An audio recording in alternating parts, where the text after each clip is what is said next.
Welcome to Leading the Follower with your host, Rebecca Benston.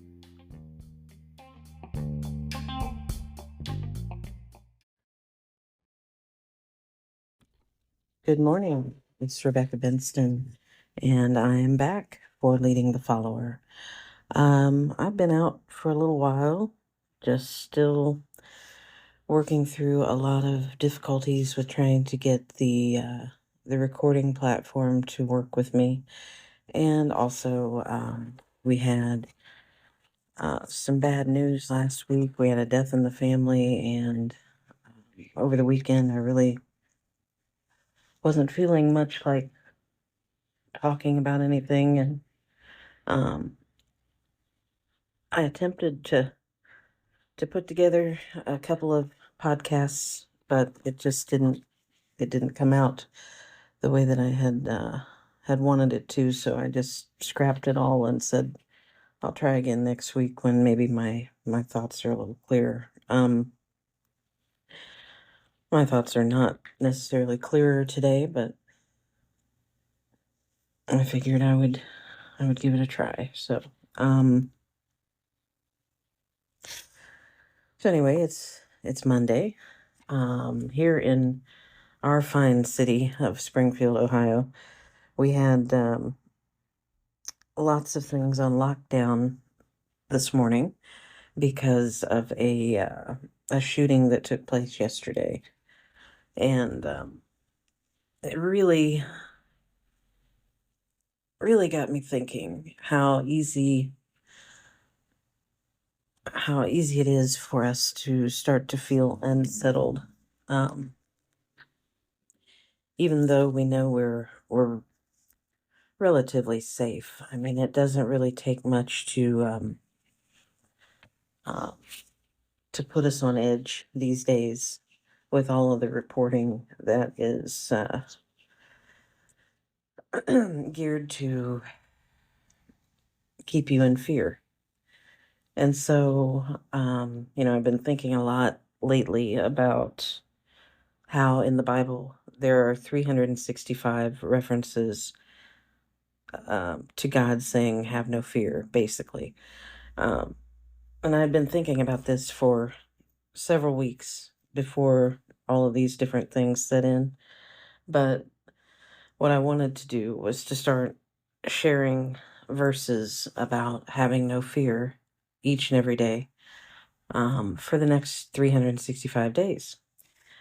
I haven't started it yet, mind you, but it is kind of on my radar, and it's probably something I'm going to start doing over on the Higher Ground Books and Media website, if not here on this blog. So I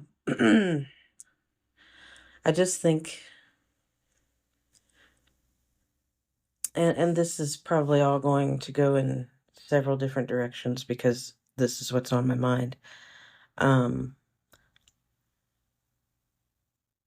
I am sick and tired of all of the fear mongering that's been going on in our media, even in our alternative media.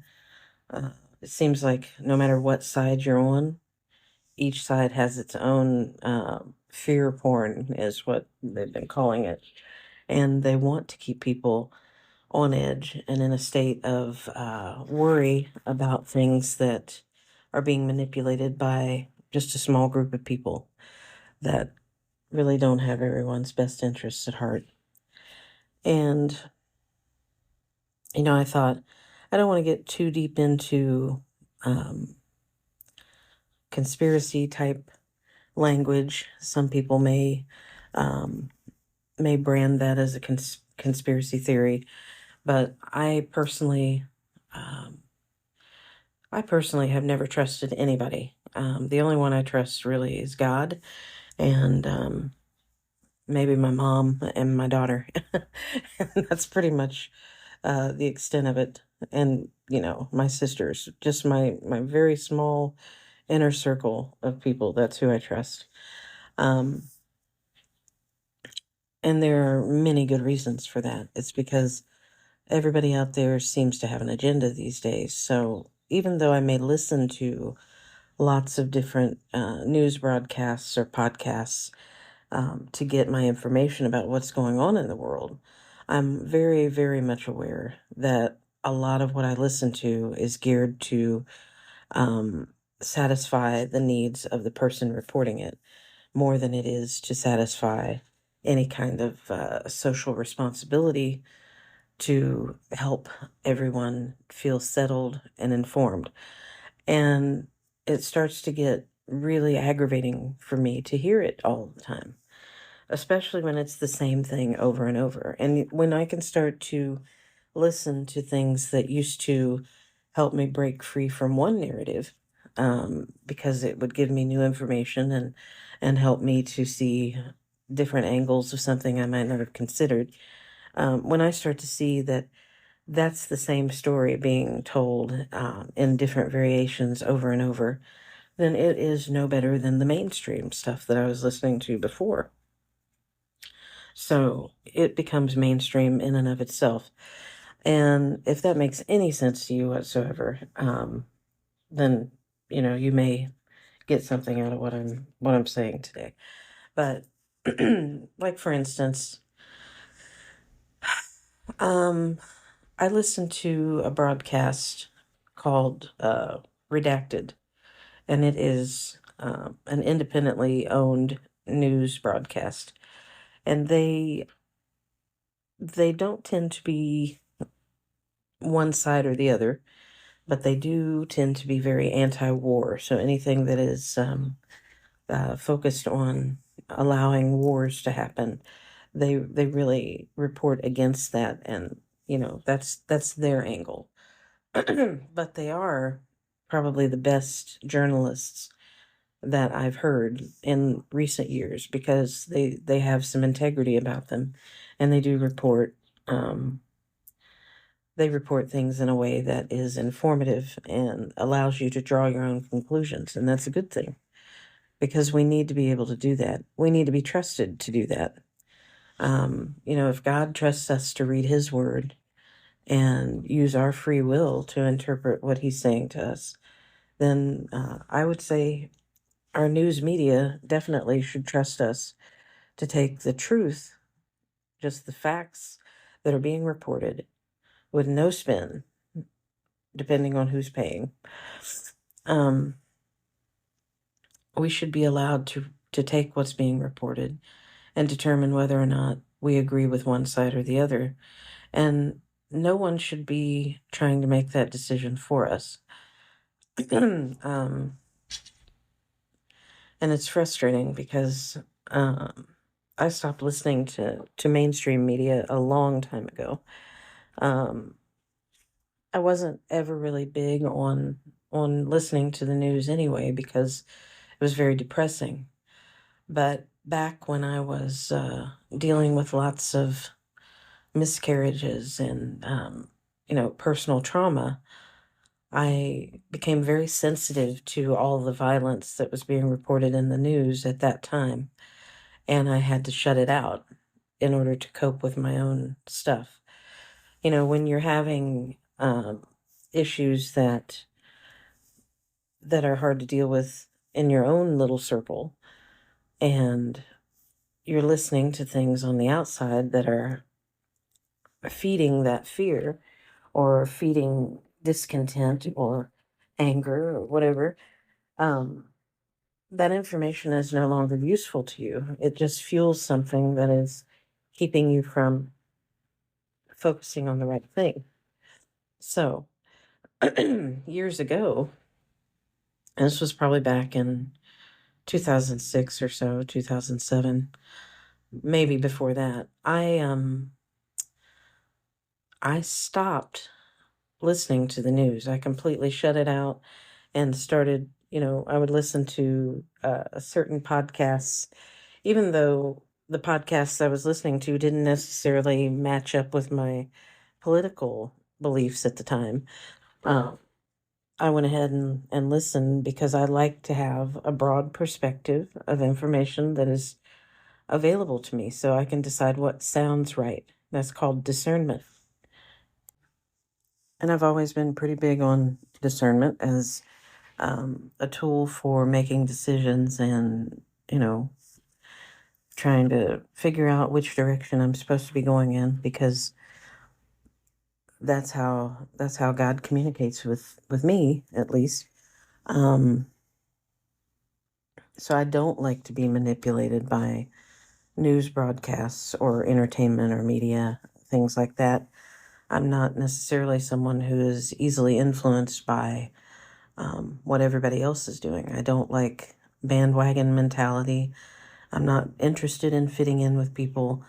Um, I like to see how people do things. I like to understand people's motivations for doing things, and um, I like to share my experiences with people in an effort to help them um, resolve things in their lives that may not be working out, if I can be helpful.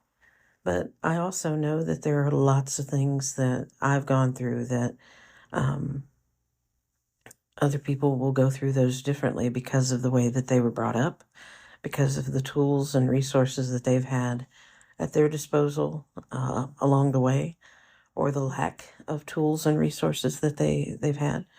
Um, and I take all of that into consideration when I am dealing with anybody. So the thing that has really irritated me about the way our media is handling things lately is the sheer manipulation that has gone on. And if you're paying attention, you can see um, just how bad that is. It's gotten to a point where it's very blatant, and if you don't see it, my guess is that you don't want to see it, because it's pretty obvious. It's right in your face. Um, the whole thing with having a similar narrative that you're trying to put out, when the average person can look around and see that we are not doing well as a society, that our nation is in a state of decay. I mean, I look around my hometown and I can see it pretty clearly that things have declined here.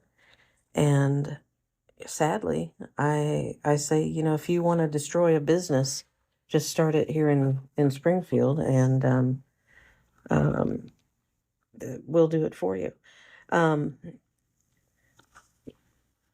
and I know that's probably extremely unpopular to say, because we have a lot of people um, who work very hard to do good business here. It's not them that's the problem.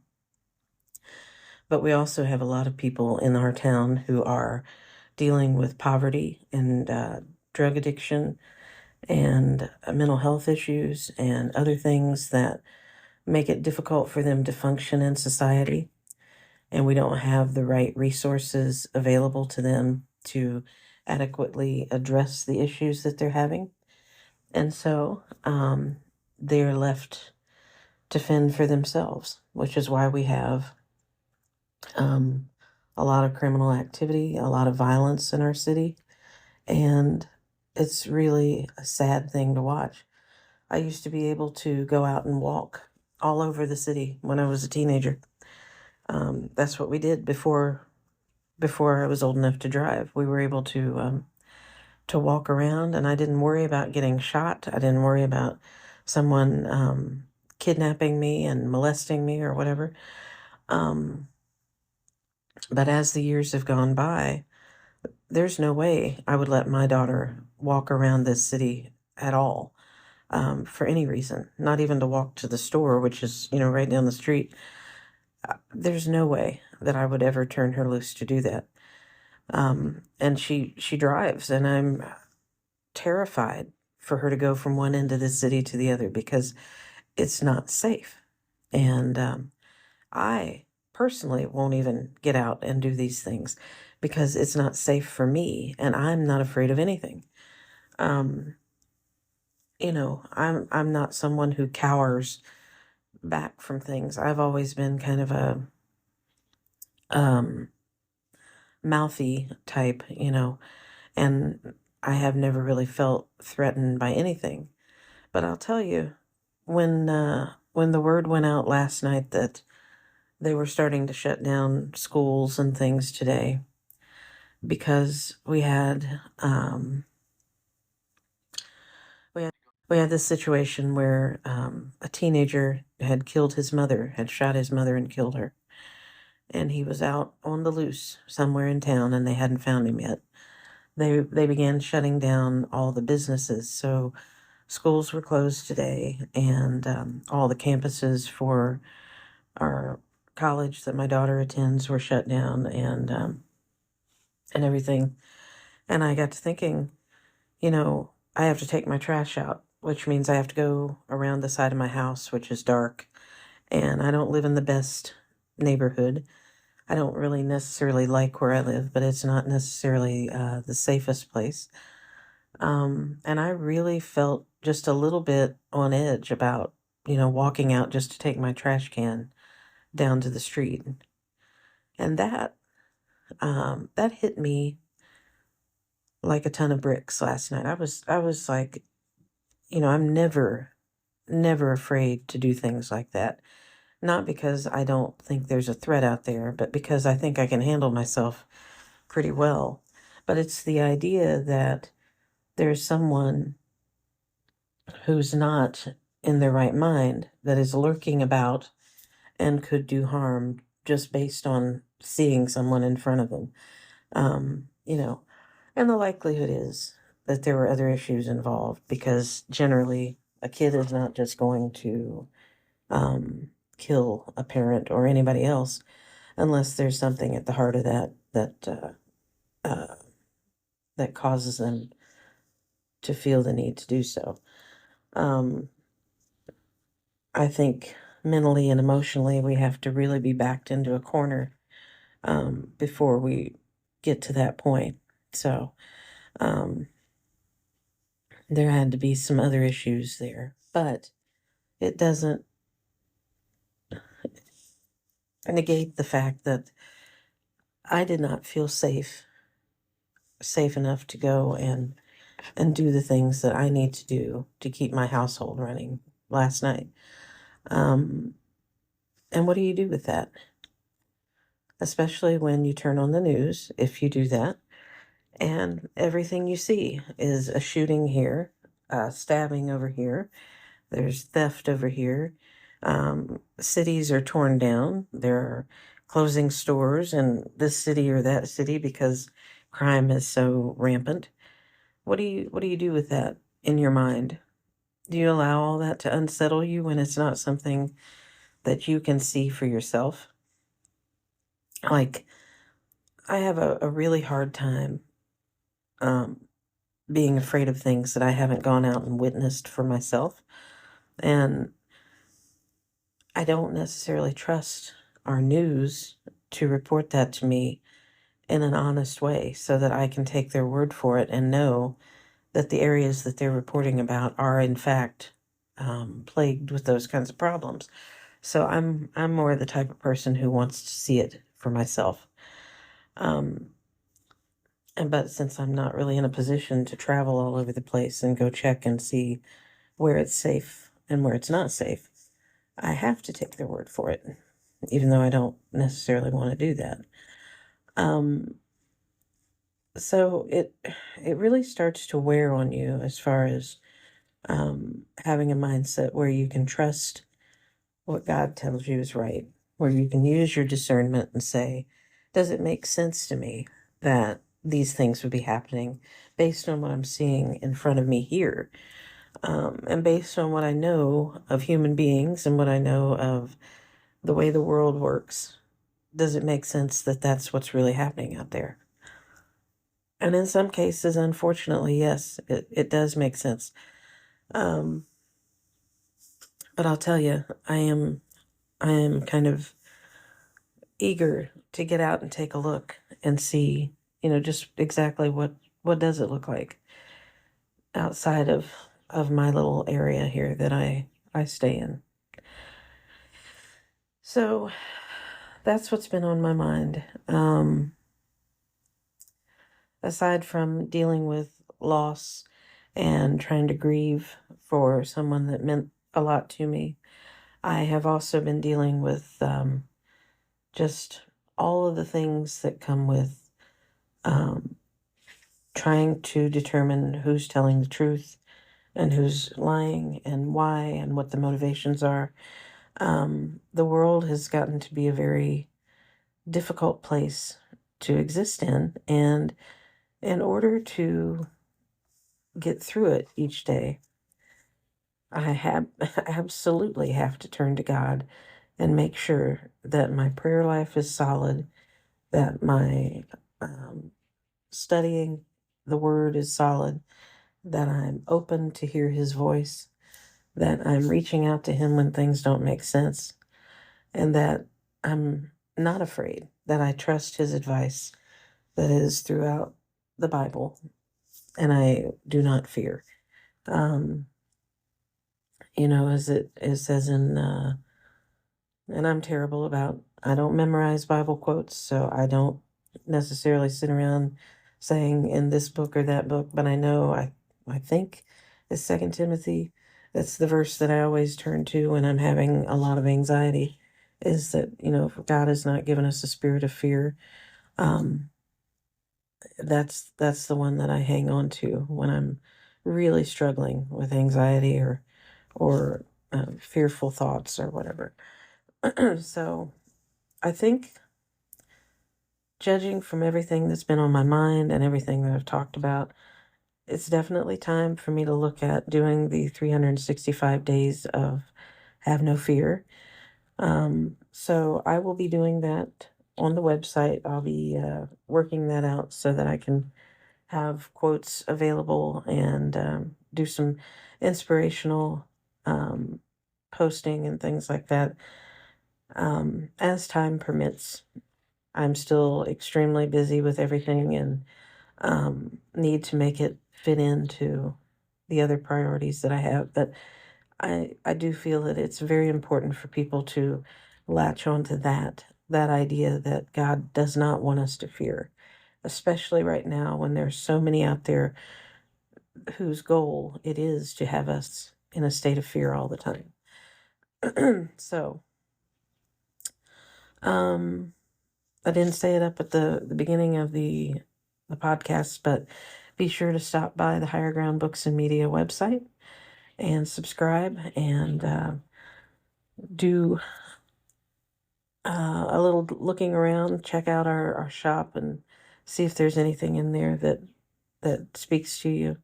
We've got some really good resources and things that you might find useful if you are dealing with an issue. We may have a story that that speaks to you there. So, as always, we deal with three different pillars that we think are essential to having a good, happy, healthy, and strong life in Christ.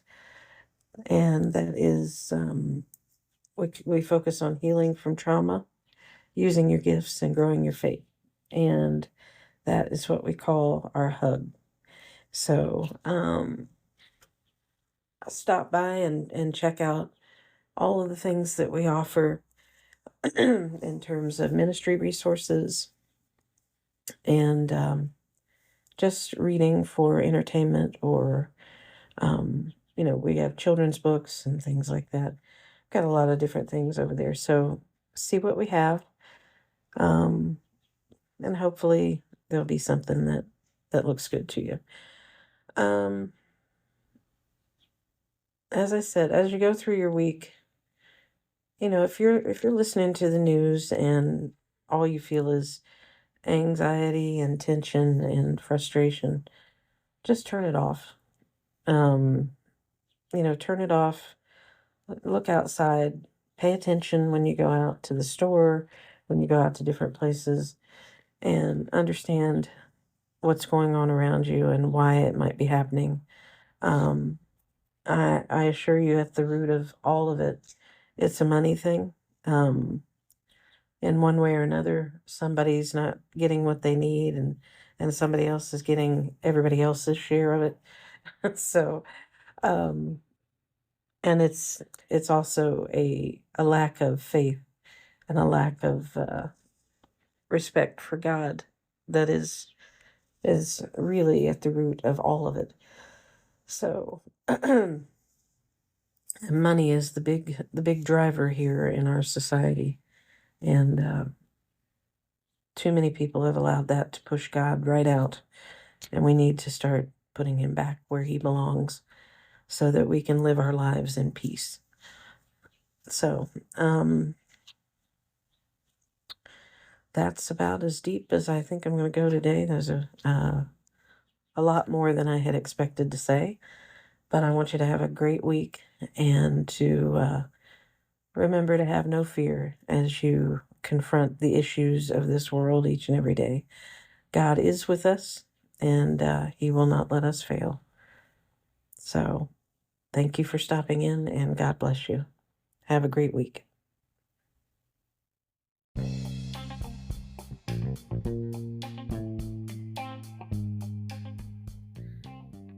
Thanks for stopping by. Be sure to check out our website and blog. The blog is at www.leading-the-follower.com. Thanks and God bless.